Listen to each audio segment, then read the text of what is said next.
Podcast 1.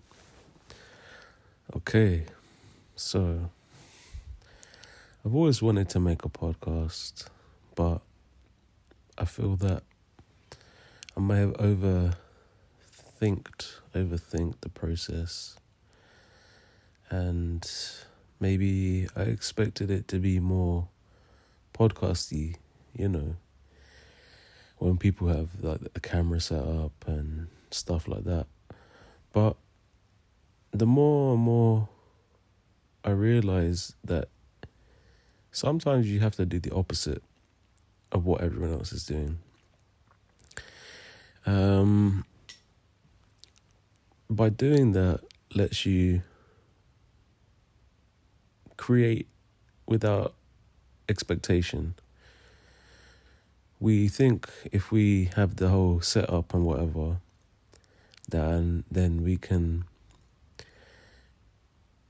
get an instant sort of result, and something will be a success. But success is made of small actions that build up over time.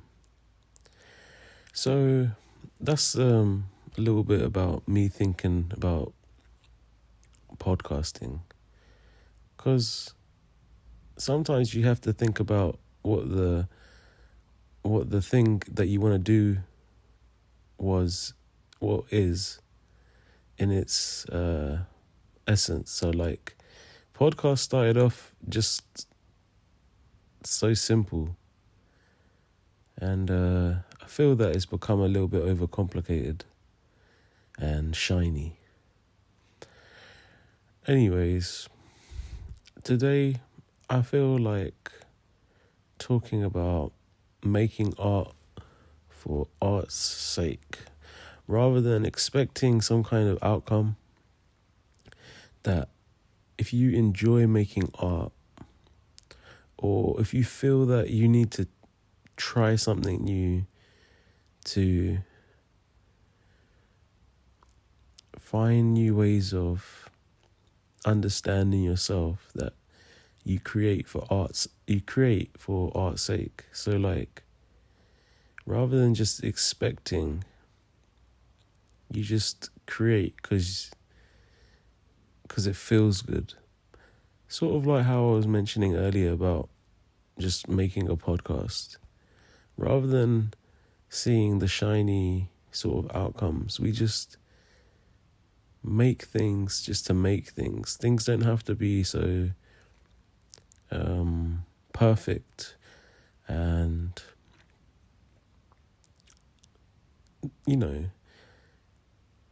don't have to be so polished. Like, even in this podcast, this is my first recording, and I'm not going to edit it, and I'm just going to leave all the parts where I'm thinking and like taking breaks and stuff, because that's part of the process. It's part of the way that I'm like getting the information from this stream of consciousness. So to me, that feels good that I can just leave that in there. It makes me feel like I don't have to be so perfect, and it also saves me time. I'm not gonna lie, I don't have to go and edit this after. But yeah, like in a real conversation, you wouldn't tell the person, you wouldn't hear everything so perfectly. So we've become accustomed to hearing things super, super refined, super perfect, and that's changing us as people. We need to realize that, these little imperfections are fine. It's just part of life.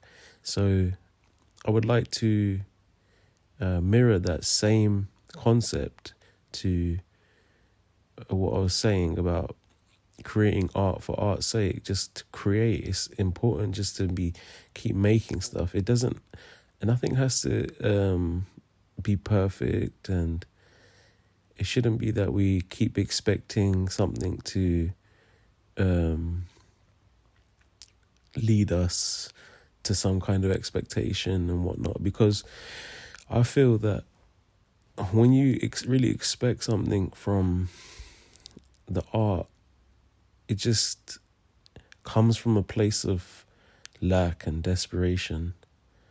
And so when we do that, nothing works, and it makes us closer to giving up,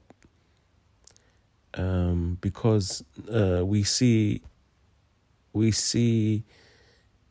certain things not working as we expect them to in terms of outcome. No one knows anything in terms of the future. We're all just in the moment, and that's it.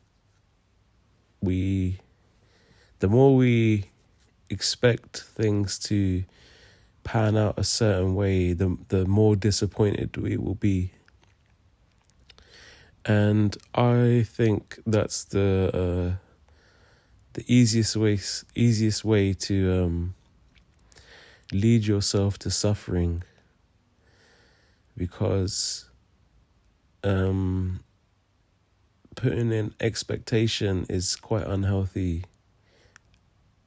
Rather, it's better to use the art to express how you feel, and not feel that you have to serve the algorithm or serve your audience in a way where you now become the follower of your audience. We're here to create things, but inspire the audience with what we create. If we do that, then they will be inspired by our authenticity. And authenticity is very important. And that means that you don't have to, everything you do doesn't have to just become like a business. We're living in a time where everything, you know how to do this, turn it into a business. How about we just make art for art's sake? Art is a pure thing.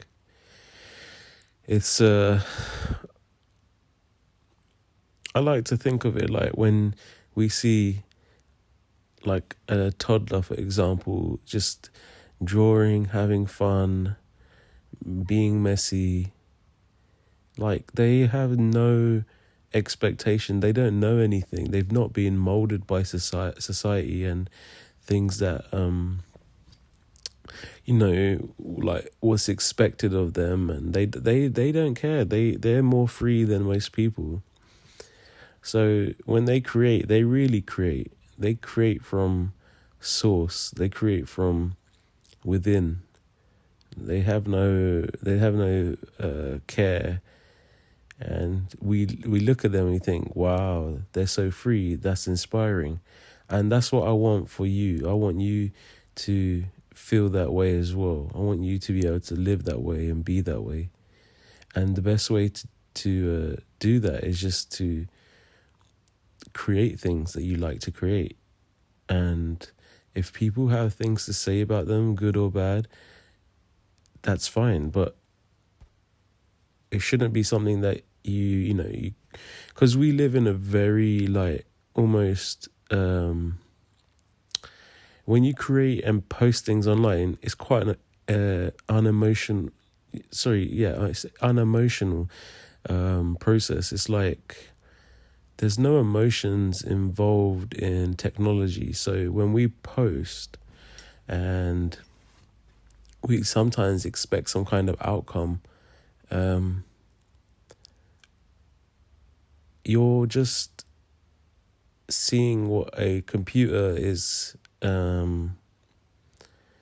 telling you your art is worth in terms of like analytics and stuff like that.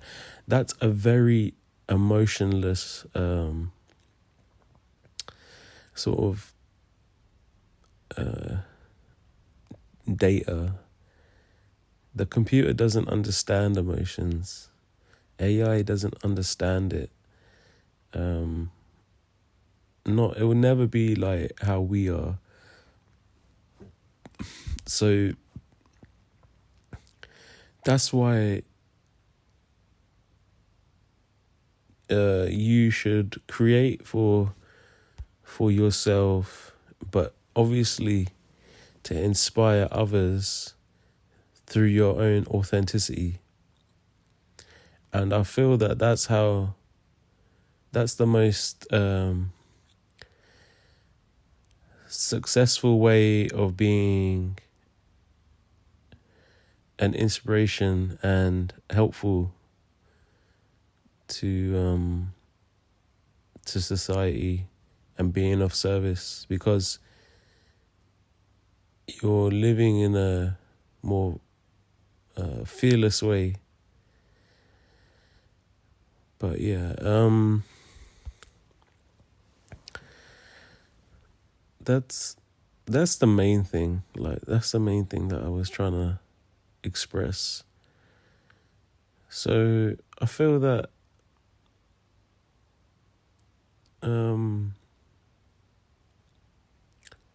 my main concept is that to not overthink creating stuff and putting it out there online and expressing how you are feeling or how you are thinking or being at this moment.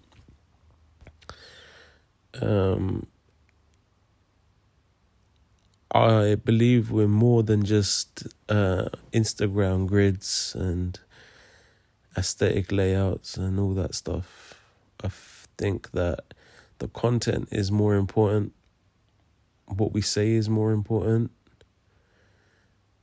Things can look nice at the same time, but it's more beneficial to you to have a consistent practice of creation rather than being controlled by perfection in order to reach this level of perfection that you'll never reach, because it's it's like the fast lane to suffering. You don't want to suffer more than you need to, and in order to get over that is to keep creating from a place of love and authenticity rather than an ego-based way of creating from lack and desperation to be seen. You'll be seen when you are authentic to yourself. And that can mean that sometimes you might make things that are more daring and different to what you know of yourself to create, but you're being a different version of yourself. You're being closer to the best version of yourself. So sometimes it takes more guts, I guess, because you are taking a chance, and sometimes it works, sometimes it doesn't. No one has a crystal ball, so no one knows what the future holds for anyone in that sense. We don't know what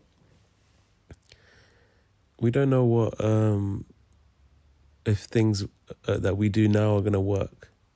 We're just trying our best, but generally my point is that if you stay as authentic to yourself in this moment, then you won't have any regrets, because you never look back and be like, oh, I shouldn't have done that.